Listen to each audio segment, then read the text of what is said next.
Casa Dallas po kunande image zawo.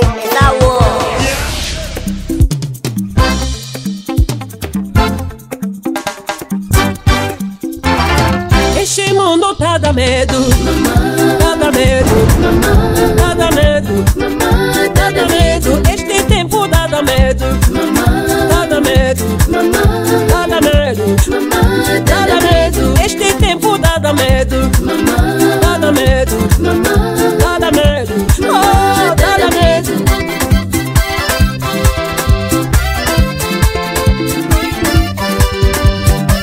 As coisas que estão acontecendo no mundo, na sociedade, oh, no meu país, Angola, uaué.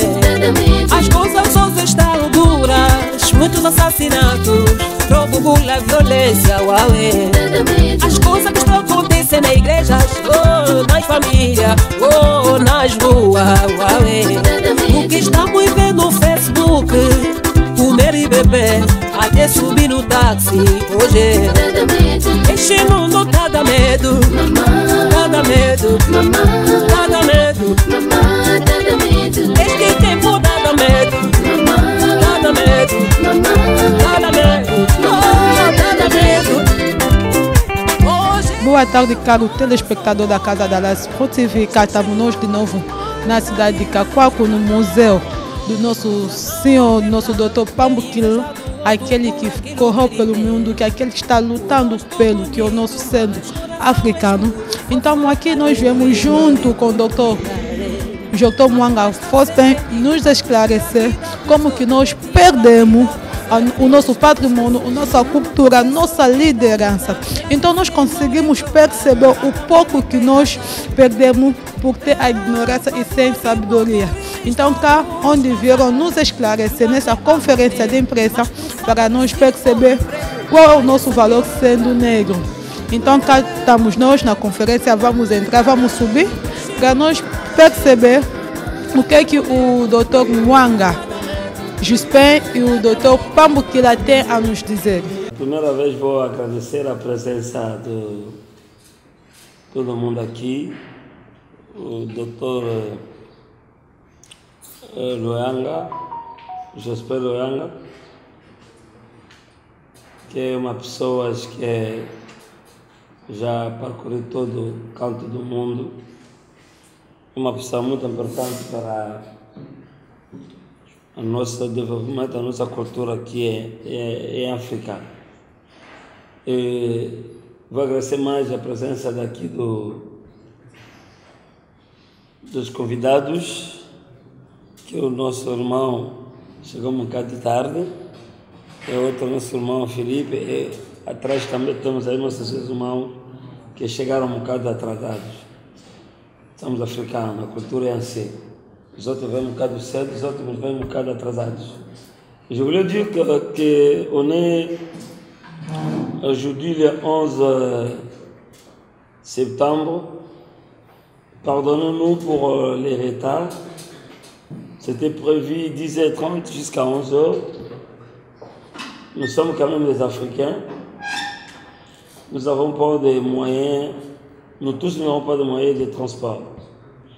Principalement des gens qui habitent très loin de nous.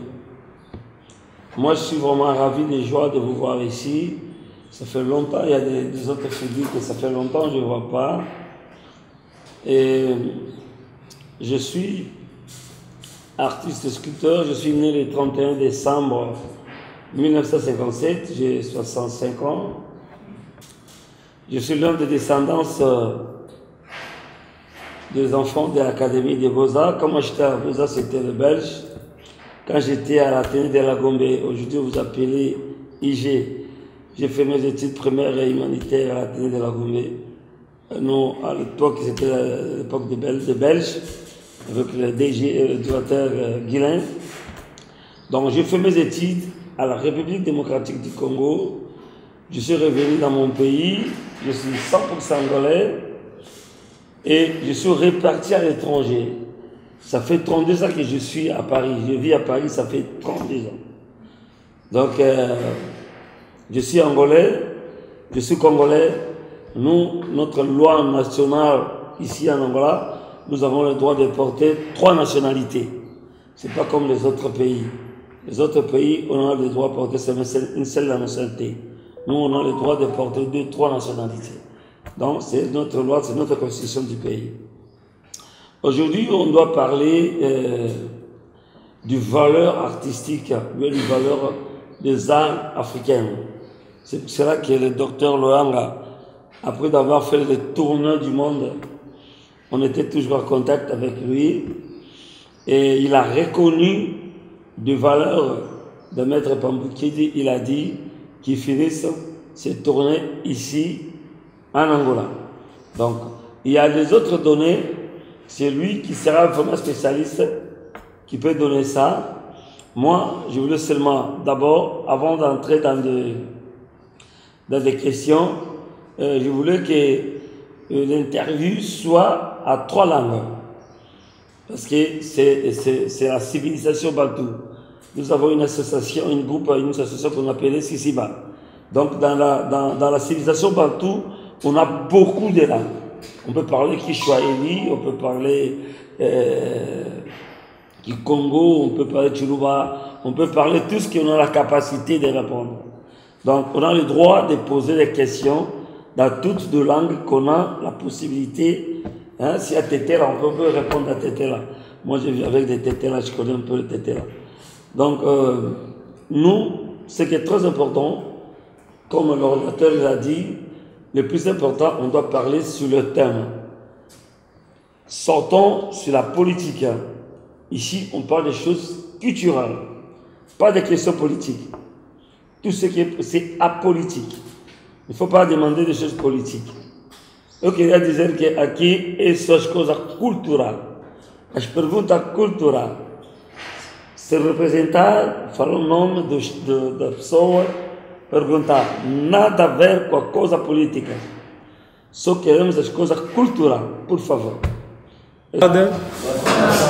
Mbote na biso banso. Comme vient de souligner Maître Pambukidi, on va vraiment approfondir, mais si on a fait, nous, on a voulu approfondir dans notre langue nationale. Il y a plusieurs dialectes, mais on a choisi langue officielle pour résumer ce qu'on va discuter avec vous, peuple angolais, peuple africain, surtout le média. On a ici langue Molière, donc français et portugais. Je crois M. Philippe va nous aider pour la traduction de langue portugaise. Pourquoi? Parce que cette conférence va traverser le monde. Il est temps que des Bantous de comprendre bien notre histoire et de saisir. Et c'est une attente où la biso to komi biso ba bantu to yeba na solo ni nizali l'histoire ya mboka. Peuple sans culture, c'est un peuple perdu. Salutations à nos autorités établies, les chefs de l'État, président de l'Assemblée nationale, du Sénat et des généraux, de spirituels, de culturels.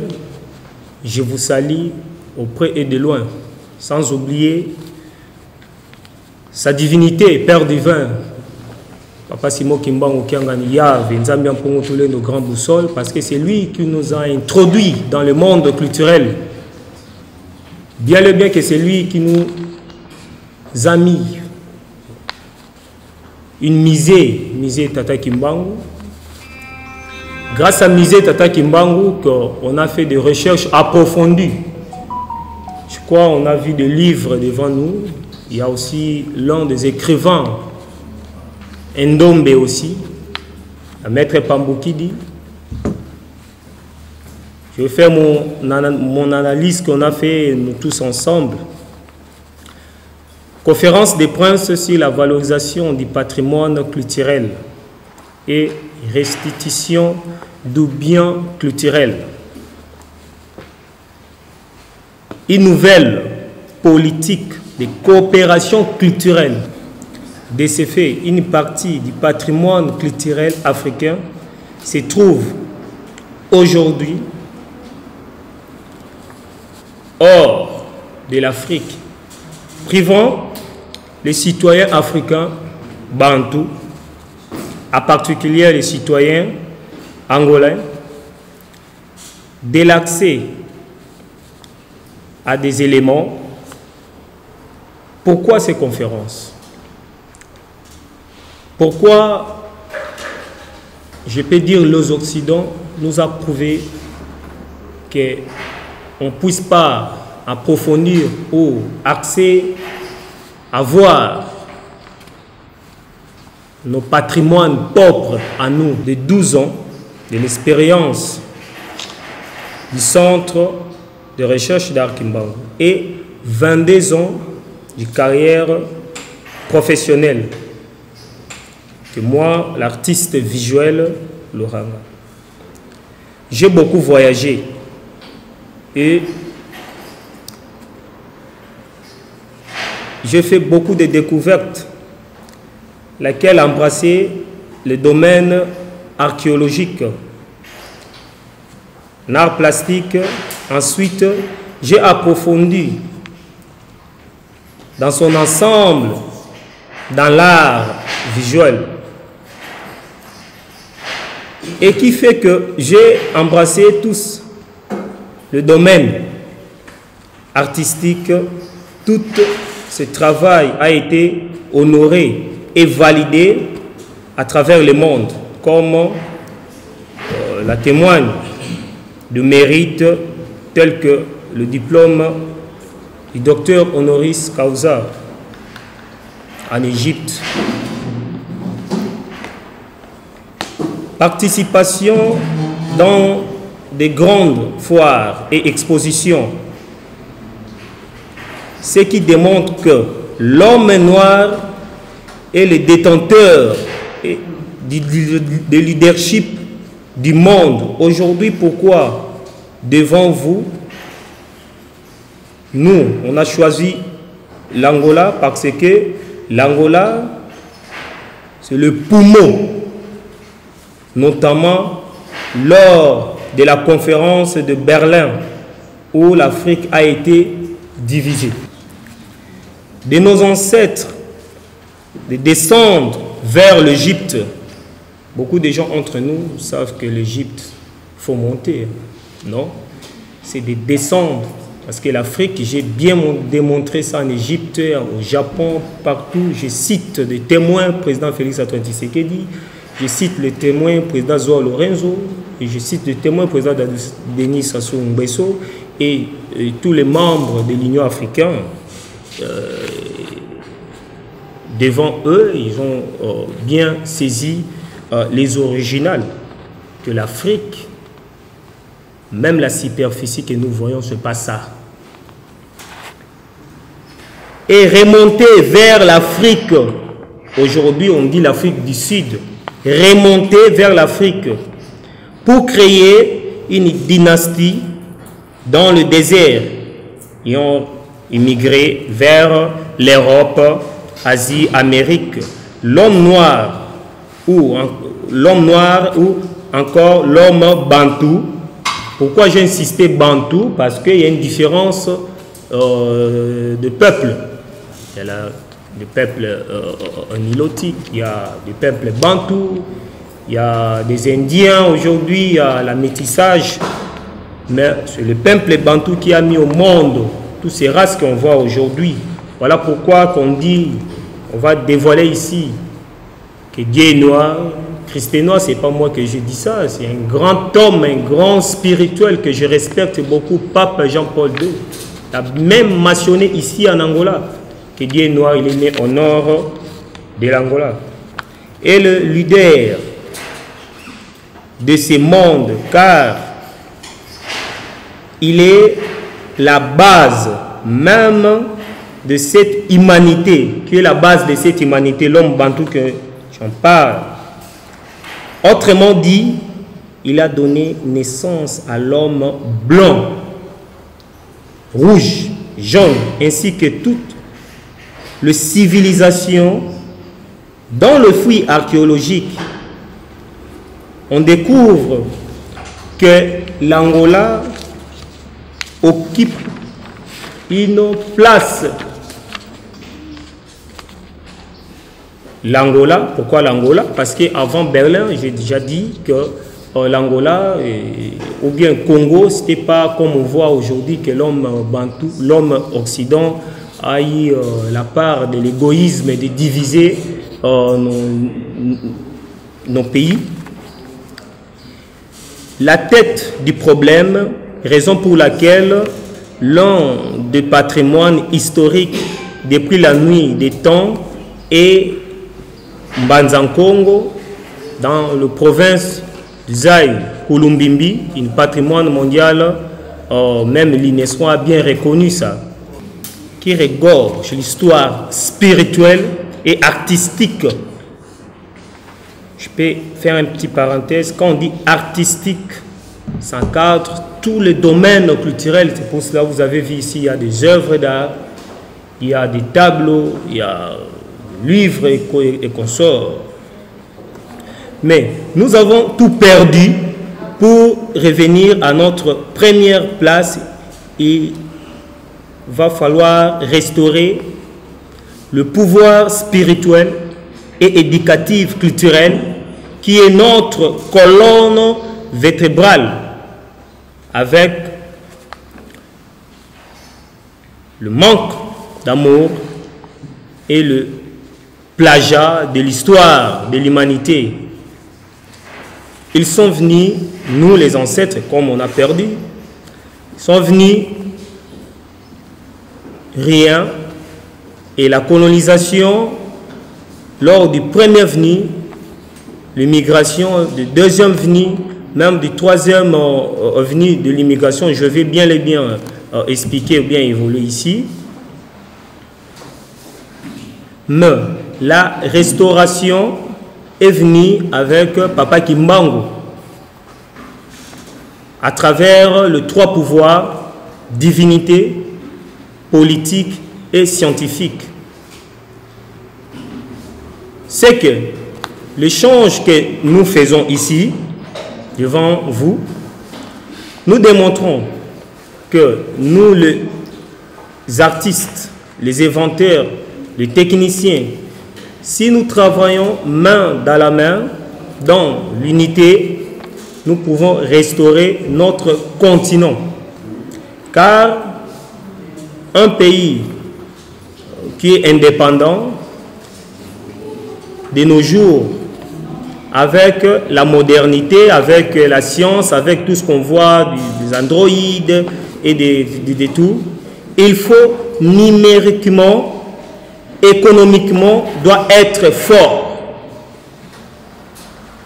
Donc, dans la création, ce sont des techniciens avec la vision de Tata Kimbangu, qui est notre noyau, notre source, notre colonne vertébrale qu'on a perdue. Par là qu'on peut restaurer notre beau pays. Papa Kimbangu n'est pas tout simplement religieux, mais c'est un spirituel. C'est son dit chef spirituel. Avant Jésus-Christ, 3000 ans avant Jésus-Christ, j'ai même amené, je vais vous faire découvrir après, papyrus de 3000 ans avant Jésus-Christ, qu'on va voir que dans la spiritualité que nous les Bantous dès l'époque, on a créé le monde, on a créé la science, on a créé les inventions, code cuir, fusée, tout, je dis bien, avant Jésus-Christ. C'est pourquoi la religion est venue diviser et aliéner une fois avec la colonisation, les occupants. Aujourd'hui, les industries qui vont nous permettre de sortir de cette colonisation pour retour à nos sources, n'est rien d'autre que notre spiritualité. La naissance de Papa Kimbangu sur le plan scientifique, économique et religieux. et nous avons consommé Congo, c'est-à-dire Congo-Brazza, Congo-Angola, Congo-Kinshasa, qui sont le poumon de l'Afrique et va se propager à travers le monde. Mais pour nous monene ya espace autozali, pour nous monene ya grandeur ya molimo ya spiritualité au biso tozolobawa na banza lelo ezali dimanche bato bake ba ndako ya nzambe, mais biso awa tozali ba scientifique, toza ba politicien te, toza ba pasteur te, mais toza ba scientifique. Ba scientifique baza bato bazo sala musala baza ba preuve ya nzambe, preuve ane na Bible na Coran na mikanda nyonso santo na ba papyrus tout totangi tokomona que même nzambe asalaki na ba artiste na ba écrivain pour lelo même papa Simon Kimbangu na 1921 azalaki na ba écrivain na pembe na bato bande ko koma. Donc eza moyen ko transmettre mayele na génération future. Moi, parenthèse, tant on a moni maître Pambukidi, on a né na biso aleki na bitelo to na ba école artistique, to mona ki maître Ousmane So, to mona ki maître Liolo na Congo, to mona ki ba maître Belé, to moni ba évoluer na Égypte, na Algérie, na Congo Brazza et consort. Maître Pambukidi a influencé tant. Na banza tokosunga na pona okende mbangu ngonga ya traduction ekoyi koleka to bokoyi ko paragraphe parce que tokoti sikoyo na secret même na lobaki na gouvernement congolais avant na ya Angola que eza nango na tina te kolobaka na parlement na biso na français na féliciter gouvernement kenyan ya osala langue nationale na parlement, c'est ça ba valeur bon mo la raso ibayambi ba président ba joueur ba artiste baloba na langue na kota na bango, mais biso le roi to na modernité to tika ba pandisa bo poser ba question nyonso bo poser to répondre. Maître Pambukidi a valorisé ton na monde artistique. Maître Pambukidi a influencé carrière professionnelle en Ngaï. Voilà pourquoi après tous les tournées, même na inauguration on a misé papa Kimbangu azaki moko to travailler qui madaki dans l'ombre. Yango bomoni to poni sika o pese sika lisano ya art place ya ba scientifique ezaka lokutate c'est à vérifier. Aujourd'hui Maître Pambukidi as artiste sculpteur numéro 1 en Afrique, pas maghrébin, pas Afrique subsaharienne, mais Afrique en général, au Angola et Sengue Zalanaye, fier na kombo ya bandeko na ngai oyo baza na sima na kombo bandeko na ngai artiste baza libanda na bino media na komi kitisa na osenga to betela Maître Pambukidi maboko de gaza vivant.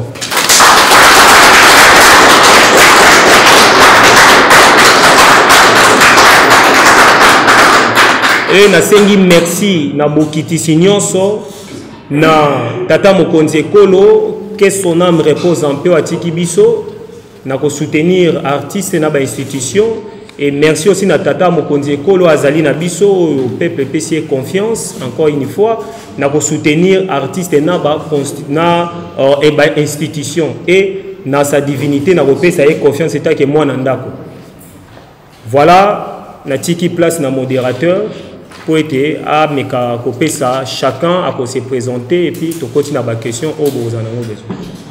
Se for recuperar essas obras africanas que nós temos que estão fora de África, em vários museus, como já acabei de referir, uma vez que essas obras tenham recuperadas, de onde é que eles vão estar? O acervo. De onde é que elas vão estar depositadas? Será que vão ser depositadas nos seus países de origem ou haverá um museu único em África onde vai ser depositado?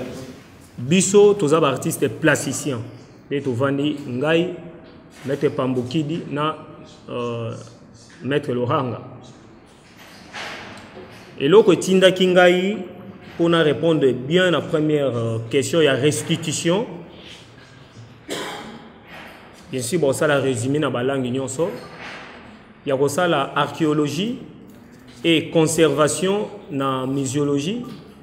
C'était juste pour la question où. Le problème na biso, premièrement, d'une manière artistique, tout l'on sait qui est la restitution des œuvres. Restitution des œuvres, et bandaki na République démocratique du Congo et sengaki na biso ce tokotia ba téléphone en vibration et aux la sage et sengaki na biso ya ko remonter to ya ko matana yango vers Congo Angola ko kenango Congo Brazza ti ko kenango en Afrique.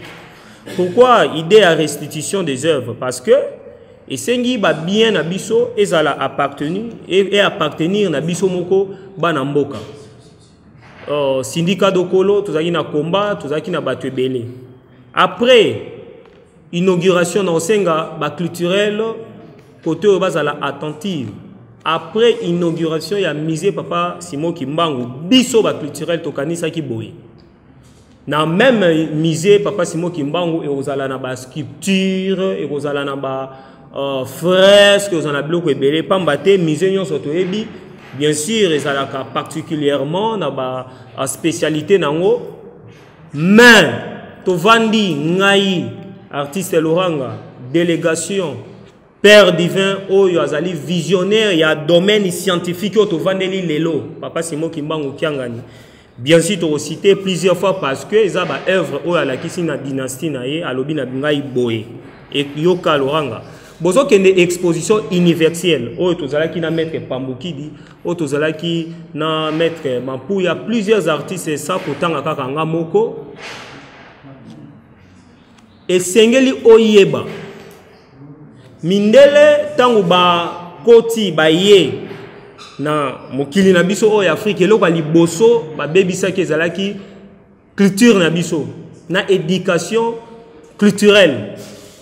Tomoni lelo influence ya langue ya kolia ya nyonso ezala nzoka ba œuvre d'art o bango ba bengi ba objet na insulte ya bakoko na biso don na mafinga ko diminuer patrimoine na biso avant l'homme occident azua force ya ko dominer Congo o tozo benga lelo bato ba sakana oyo na ancienne carte Éthiopie, donc les Yuda, donc les Juifs sont des Noirs biso, auto-créé mathématiques lorsque des champs, auto-créé œuvre utilitaire, auto-créé science, auto-créé courant électrique, une pyramide déguisée. Wana la première venue, il y a l'homme bantou, tant a immigré, l'immigration là, avant peuple viking. Na sepeli parce que l'un des pierres Oyo, atiki biso atikala iko bimisa vérité on a autant la reine Elisabeth bien sûr l'un des pierres o ya piller restitution o bakataki maboko o bakataki mito ba ancêtre na biso c'est pas une révolte on a tozali na problème na ba peuple occidental mais on a un problème avec le système. C'est pour cela bon au monde que dans les trois Congo bazo défendre pouvoir authentique. Alors ba œuvre on a traversé Méditerranée kei ba koko na biso Rwanzinganku na siège na mobimba bazui ba sculpture ba pesi mindele ba pesi bango ba code d'accès ba pesi bango ba bien na biso ba décoder yango lelo oyo même bikeko neto bengaka yango ezali tabou eza mafinga soit disons na ba réveil na bato ba ko révolutionner bonzambe nzoka ezali qui l'un de patrimoine bomba qui histoire na biso. Nini baye ko sala nango et vandi na ba musée pour vendre bo kene na Europe ba kena na Europe bo mona ba musée nyonso o ezali na Europe na monde occidental eza na centre ville. Pourquoi ba musée eza na centre ville? Parce que eza pona ko benda énergie à peuple o baza ko sillonner tout autour ya ba musée wana ce tolobi vérité batindi massacre batindi piège mais non ba culturel baza pona ko défendre ba valeur.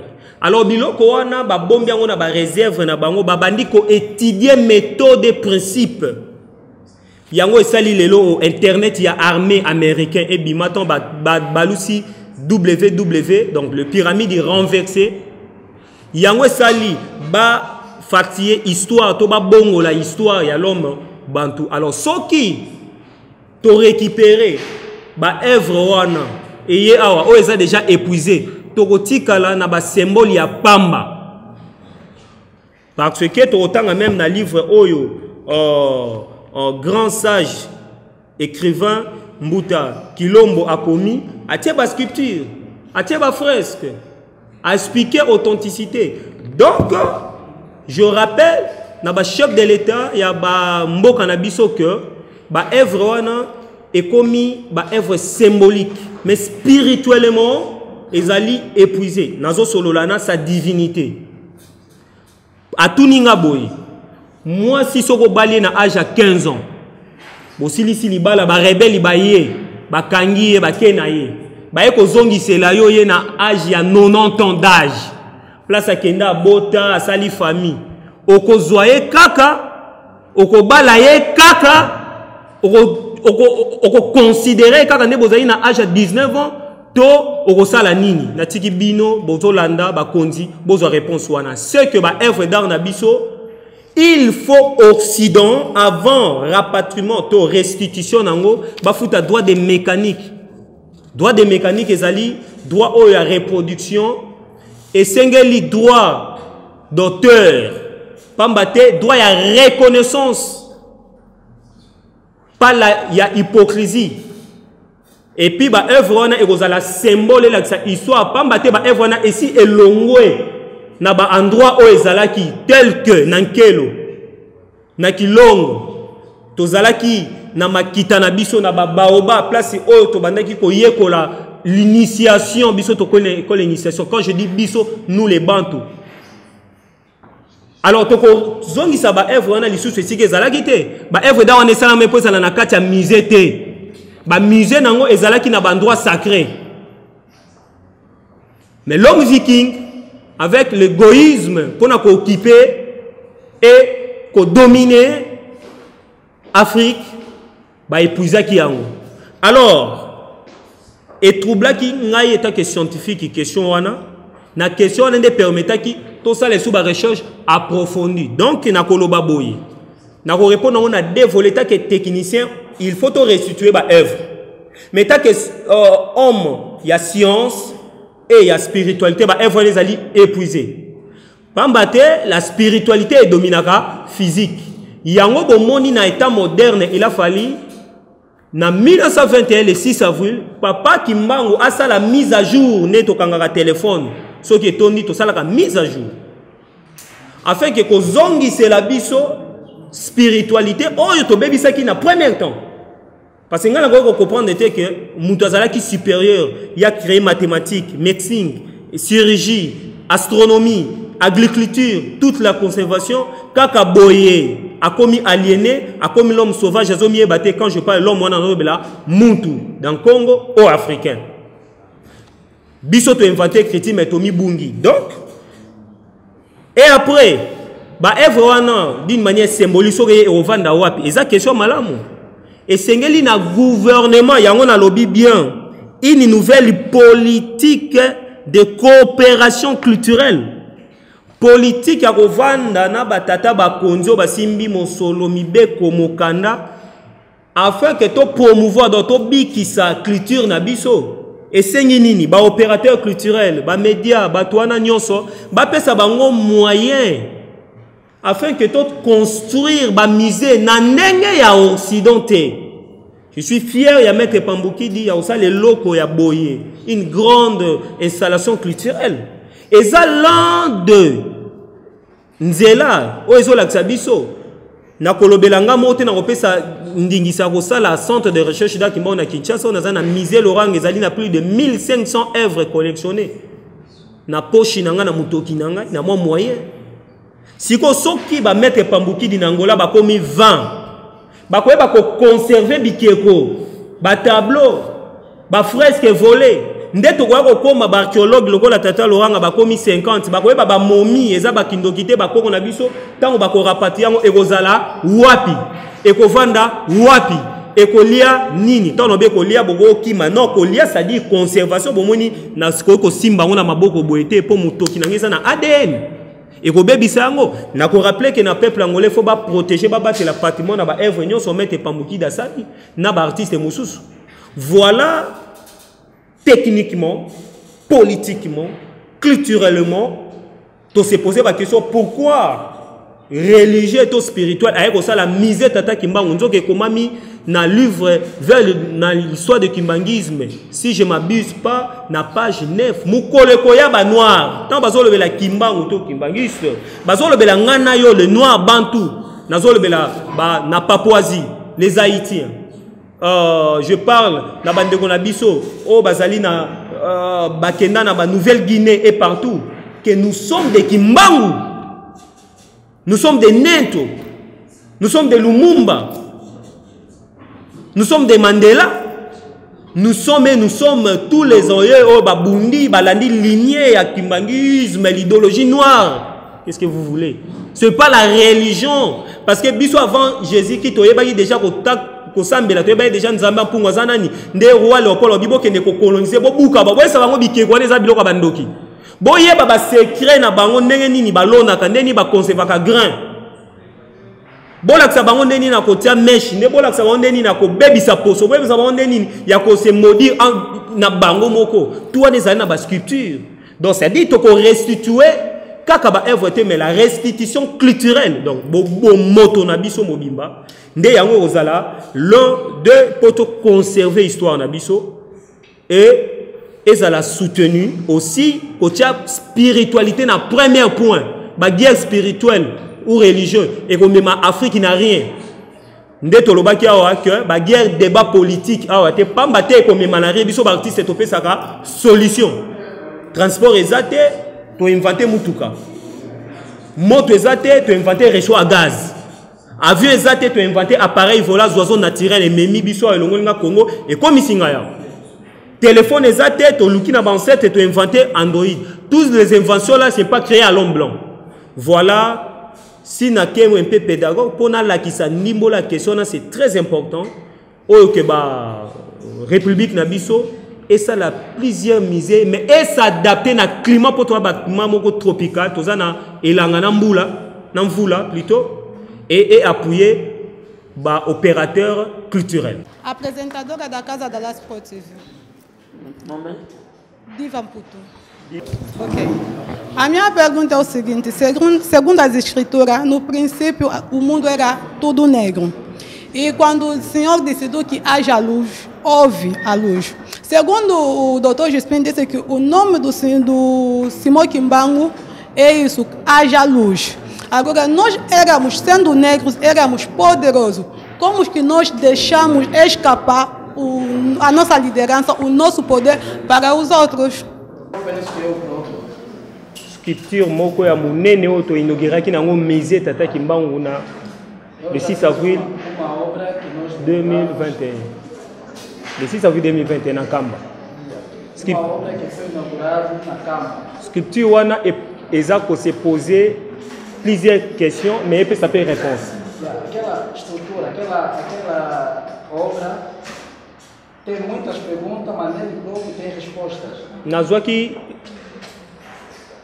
inspiration wana ya kosala yango ntango nayoki chaque fois oyo apesaka mbongo ya Afrique ya indépendance papa Diange ngenda kuntima.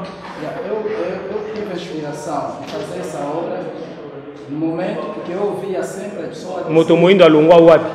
A pessoa perguntava se aonde que saiu o negro. Partout moto moindo azali. Aonde que existe o negro, o homem bantu. Na mabele na na Asie. Aonde que ele se encontra? Amérique. Fora do país, na Europa. Australie même ba pays ba Colomboka ba envahissa bango. Aonde que outra pessoa viram para invadir. Afrique n'a parlé même pas biso tout au vandi azaka na passe. Aqui em África não dá para falar porque estamos em sofrimento. Parce que moto moindo azalaki première moto a créé humanité et puis aza moto ali boso abebisaki na Nzambe. O homem negro é o homem batu, é a primeira pessoa que criou a humanidade e é a primeira pessoa que estragou também. Na contemporain balobi boye tozongisi yo eloko o bungisaki na Kikongo eloko lakisa kisoloki. Nos tempos, isso significa dizer, nós devolvemos aquilo que você tinha perdido. Comme ici aux yeux eloko oyo bungisaki l'homme noir, qu'est-ce qu'il faut faire? Como você já recebeu aquilo que foi perdido, o que deve fazer? demande oya maman tuni question ya bato nyonso baotuna nyonso tu ekokisami. É a pergunta da mamã, a resposta é Na Kikongo c'est dialungano. Isso significa já está cumprido, dialunga. Après ce qui makambo ekokisami, qu'est-ce qu'il faut faire? Quando tudo é cumprido, o que deve acontecer? Il faut que bazongisa ona mutema place o balongola ki o donc ça dit kolono inaki na oyo mais azongisa yo siko. Você tem que voltar no ponto de início. Quer dizer, a pessoa já não contava contigo, agora neste momento a pessoa tem que voltar a contar contigo. Yangona kin Congo na nkota na biso balobi biangienda kuntima donc kuntima yanga ya mutema. Isso significa no Kikongo diangienda. Est-ce que ça voltou no princípio, no próprio lugar onde foi tirado. Est-ce que ça bakombonga la tangi wana? Non. É por acaso esses nomes? Sauf que ce que vous allez aliéner, to occupé de romona comme si to sala théâtre. Se você não está. Parce que c'est place de souffrance et vend des olingolongwate. Se você não está dentro dos princípios. Voilà pourquoi na 1914 première guerre au babengi guerre mondiale bandi et là qui est synonyme il y a ba naissance wana ya ba grand. É por isso a primeira guerra mondial aconteceu em 1914 no momento do nascimento desses três grandes nomes. Le 22 mars 1918 22 de março 1918 guerre wana esili publié na journal ya Italie italien. 1918 o fim da guerra foi publicado no jornal da Itália. Ekokani mana kombana ke na zongi sibino na mutema donc signe epesamaki. Significa dizer vocês voltaram dentro do meu coração. Mais ce qui les lots, ti les lots, toza na souffrance, toza ko importer même corne bif, toza ko importer même allumettes. Mas até agora estamos a viver sempre esse sofrimento. Parce que colonne vertébrale na bicho eza brisée. É por causa do coluna vertebral nosso que é quebrado. Question na tuniso ki colonne na yo eza kobukana. Oya émission a okoti po vandi na kiti ne ovandi wa? Yeah, se a coluna está quebrada, será que tens a capacidade de andar, de vir assistir? Si les plans scientifiques et tous les plans eza impossible. Não podemos fazer nada em todos os cantos, todos os domínios.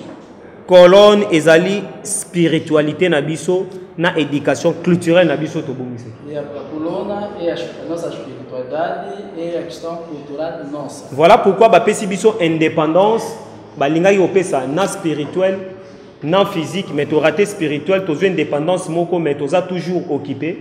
É por isso que nos deram independência, mas é uma independência não espiritual e só física. Biso ba culturel to ekomona to tuni ba question la kisami ke soki to zongisi culture na biso spiritualité na biso sans hypocrisie Afrique eko développer même pas 3 jours. Significa dizer se nós voltarmos sobretudo do ponto de vista espiritual em pouco tempo a África vai se desenvolver mais. Exemple Chine azalaki sous-développé mais pas diange na kuti matinda ki président maréchal Mobutu qui sa bango réalité à sous sa développement Chine a grande puissance sur tous les plans lelo. É por isso a China vivia sub-desenvolvimento, mas com o envio do maréchal Mobutu na China e a China conseguiu receber a mensagem e agora está diferente. Émirat auto salaki exposition kuna mbongo na bango ba comment exploiter gaz na pétrole et outaki na propre argent ya maréchal Mobutu conseiller wa na rotuna spirituel na yebisa ki pesa bango ba développer lobby ba salisa biso. Émirats Arabes Unis lá também dinheiro veio da África, veio do Mobutu e recebeu orientação de ajudar esse povo porque eles amanhã vão nos ajudar. Pour chiter ceux qui vont reconnaître que tata nanga été kombo na été effort à salité qui bon nzambe na été botika la kaka bo kino libela tata diange na kontima signé. É para dizer que se você não aceitar essa pessoa até esse momento vocês vão continuar assim. Donc passe na biso ezali wana botombo mina biso pe ezali wana. E aí que é a nossa solução. C'est Carlos Caballo, journaliste avec Capro News. Voilà, merci docteur Loanga. Vous parlez de la restitution. Voilà, on sait bien que si on parle de la restitution, c'est que c'est bien, ça nous appartient, nous les Africains. Mais comment est-ce que nos biens qui nous appartiennent, ça peut facilement comme ça se retrouver à l'extérieur de l'Afrique, en Europe? Et la deuxième question, jadis, au débat que bon, cette analyse peut-être n'ont pas eu de moyens, peut-être les lots n'ont eu aussi opportunités. Il y a autant, on a plusieurs pays, il y a monde. Oh, Lelo, et puis par rapport à la recherche scientifique et Bélo au Sali, oh, Lelo, ça peut fierté à Bissot, par rapport à la connaissance aux Zanango. Mais comment est-ce que vous avez l'opportunité, vous avez le président et vous avez l'opportunité, vous avez un grand maître, nous avons un Tambouki dit, oh, Lelo, vous avez fierté dans Kati Angola, par rapport à CVNAE, à Rota Congo, et puis à au Bakissa, sous 32 ans, dans Paris. Mais juste en ce net moment, vous avez un résultat de mon côté positif aujourd'hui, pour que tous allons assurer, peut-être nous, la génération africaine, que tous allons assurance Moroboye, à Nesongolo, tous n'est pas Kalabilo, on a biso peut-être au Kenda Libanda et Kozonga. Qu'est-ce qui manque? Et en ce net moment, nous la jeunesse, christianisme, ou la guerre, nous, et Kosambela, et va apporter biso rien. Mais sauf que les lopés, l'église où ils allaient qui va pousser biso na connaissance où les autres allaient le prendre yo surtout tangi et en angolais en Congo et gros les cas 10 pas sambela non na lobité bato bandi mela croyance na bangote non na lakisi mozindo ya moto mwindo si réellement l'homme africain il a avancé fa longola hypocrisie vrai ou faux catholique ou ezali état. Ils ont un drapeau, ils ont un hymne national, ils ont une banque, et financent la guerre. Et quand ils ont bateau, et viola bateau. Et même 37 000 familles déportées, sans compter des martyrs, Tilelo, dans la République démocratique du Congo, guerre est allée. Vrai ou faux, islam, je ne parle pas de authenticité, je parle de moderne. Et même des esclaves. Kokonanga Kenda, Kokapambokida Kenda, je suis un culturel. S'il faut faire avancer ces pays, il faut que l'on ait l'hypocrisie. Vrai ou faux avoir islam, vrai ou faux toutina coptique, hermétique, hiéroglyphe, avatoya na écriture romain, vrai ou faux père et mathématiques azali noir bantu kokonanga, kokonaye kokonayo. Vrai ou faux batangi sibiso na école que aza grec. Vrai ou faux ba piller bibliothèque d'Alexandrie, ba tumbi en égoïsme. Nani, religieux, nani, moupe. Oui, c'est écrit, l'histoire. Patrice Emery Lumumba lobi boye. Toko réécrit histoire, toko koma histoire na maboko na biso. Papa Simo Kimbango lobi boye. Bana bolanda ngate bozonga, bokobunga. Boza bana mike na kene na kufa na bapara na bino. Wana na te na limboli yango na manière artistique. Mokila lobi bino ne botambwisa yango. Vrai ou faux le président de la République aza angolais aza bantu. Vrai ou faux na RDC, président congolais. Vrai ou faux, président Sassou, président de son atanga ba kombote bazaba na mboka na biso. Il faut pas l'hypocrisie. Vrai ou faux so batie mundele atambusa biso atotomboka. Vrai ou faux na ba institution na biso biso moto otambusa yango. Mais vrai ou faux to ça pour avancer té. Parce que tolingi vérité té. Religion oh l'homme occident a obligé biso ezali aliénation. Thomas Marcolin na parlement britannique na 1800 lobi boy. Na tamboli na Afrique, na moni ba peuple moko intègre, ba di loi, ba di kotanga, ba di nyonso pour briser ces peuples angolais, pour briser ces peuples RDC à Berlin, pour briser le Brazzaville à Berlin consort, pour diviser bien l'Afrique, il faut briser les colonnes vertébrales ezali culture, boyebi na bango. Jou basalaki yango to tikalaki na Bible na maboko. Bazwaki mabele, bazwaki institution. Il a fallu longtemps pour révolution et en 1921. Mais avant on a mouvement de bandi en Congo ici place mutumundu bandi. Awa ne tout de babel les ali. Awa ne tout ba yebi sarabino na moki. Awa ne yisu abandeni. Roma, ya Roma, avant Roma Vatican za la Roma isa au faux. Dans Congo. Je dis bien avant Jésus-Christ. Tout ça qui est enseignement. Alors, Si vous avez l'hypocrisie, tu comprendre que tu avances dans l'autre côté. Si il faut que tu aies la moquée de Mosambi, tu as que Mosambi. Mais ok, nous ça la nini. Et même Mamboka na nini, maréchal Mobutu, exemple à suivre à l'Oliboyi. Naza na regret, na pesi autorisation, mais les lots la désordre comme na Mboka Azaï. Yo ko mona moto bazuye, maman baki ko sokolé, mais nga mobali ba boka sokolanga. C'était un regret. Na cause exemple il y a Thomas ou apesa mbongo caution. Il y a indépendance. Au basala qui mémo comment l'Afrique est se diriger. Papa dia ngendi ya kutima. O a commis livre na lobby a comment qui a mentionné qui na page 9 que misère otongama. O ba élaborer temple à 37 000 places assises et commémorer 37 000 familles déportées. Tant nous ba déporté ba quartier mutu. Et ça peut être sabiso mayele. Ayambaki président Neto, ayambaki tous les leaders africains. Mais même on a pas comment est-ce que tout ça pour utiliser en réponse c'est ça non. Culture occident et influencer biso. Donc toko élégué nengo lobi na hymne national que mboka na biso na nini. Ba wana c'est important pour na biso parce que ça quoi appartenir na biso pour na l'histoire. Peuple o ya bossa ni histoire na e aza peuple moko perdu. Mais ce qui est rappelé biso histoire, il faut même biso na source, na solution. Ah, tu vas ni poto luka solution. Pour te se poser question, te poto tombo la moto, te to pe ça va témoignage et scientifique à memaka solution. Yango na loba ki na première question. Donc biso na deuxième question na yo. Maître Pambouki da sali par na étant que envoyé parce que les artistes ce sont des éliminés. Bon, ça la 1000 ans pour vos artistes dans la famille Nabino. Ton amboka Nabino. Il y a un pays africain où babomaka be héros, babomaka ba artistes, ba compositeurs, ba écrivains, ba toi médias, ba la kamakama be. Baza ba ouais nzambe. Tokenda kan espace, place mon qui les zoamité pour créer composition, tout ça ça na biso.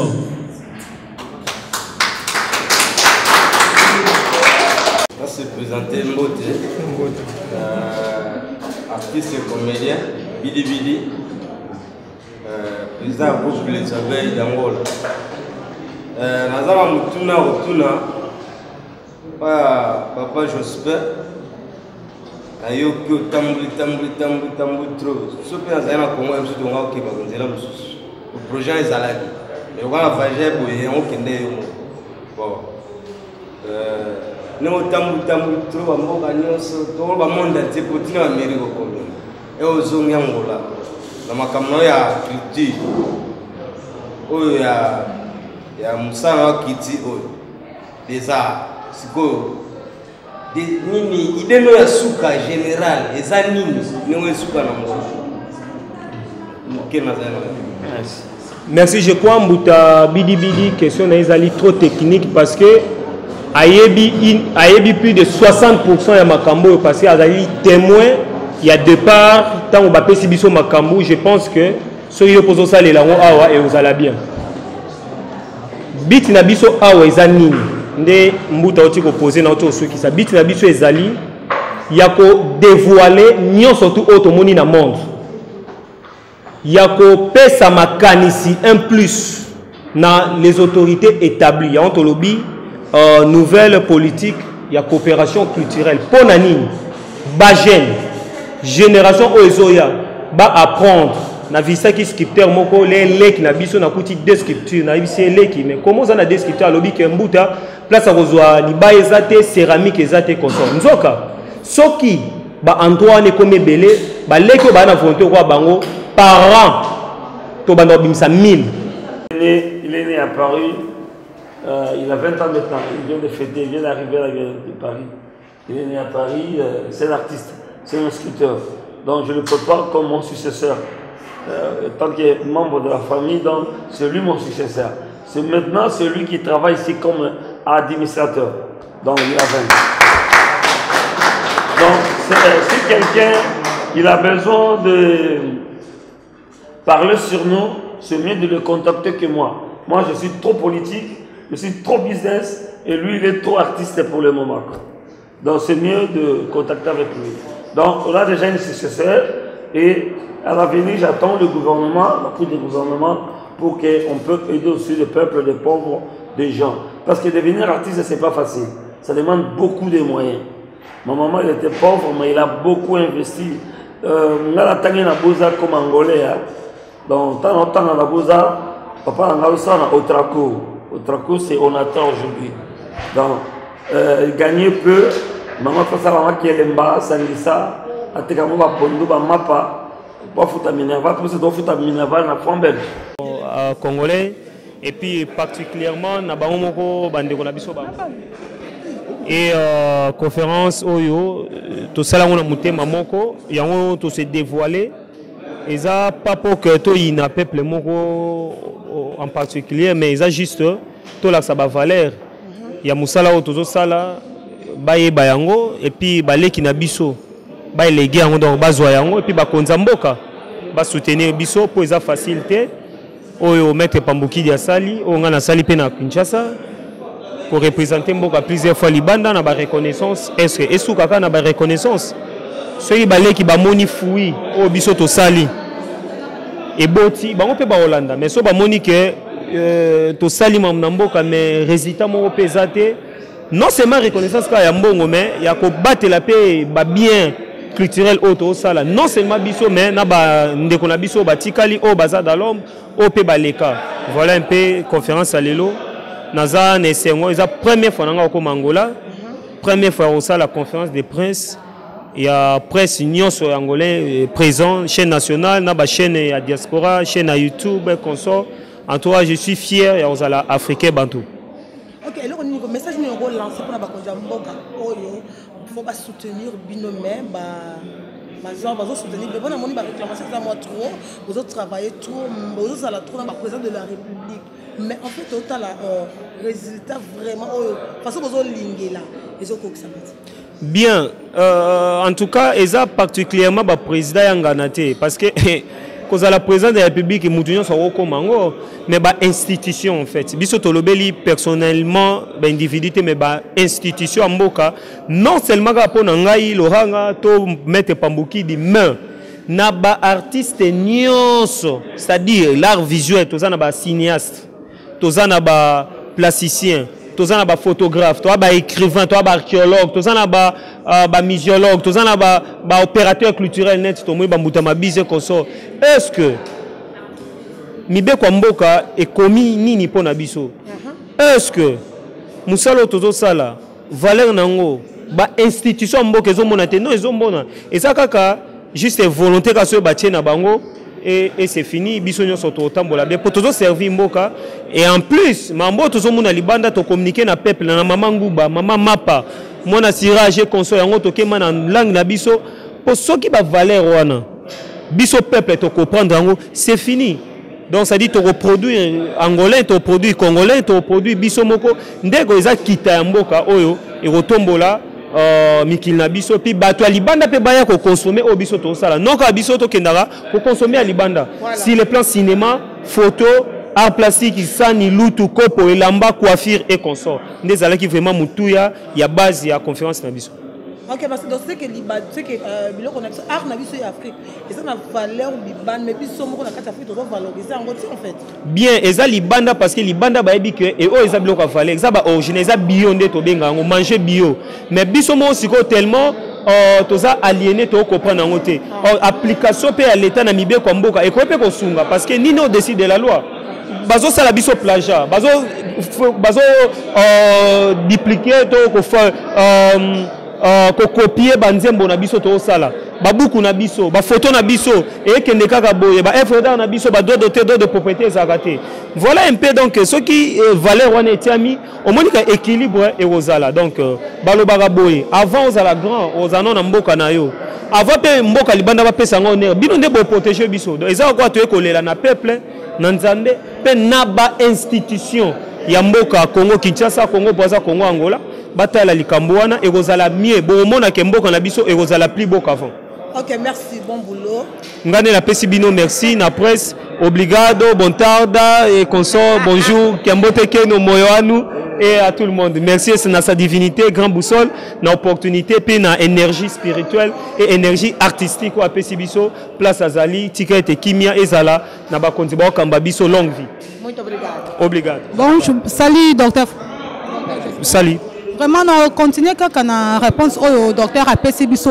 Et là, on est au Kiko, ça la poto récupérer la valeur na biso autozalak na au ba Occident, ba boto biso. C'est de mettre la spiritualité en avant, de mettre aussi artistiquement et culturel en avant. Et bon, mon accueil directement, ce qui est qui peut zébo abiso liboso, tombola. Voilà un peu Oezali message moko clé. Parce que nga na moni na ba musée, na moni partout pour na bandela yangote, valeur ya mutumundu, valeur ya bantu eza au top.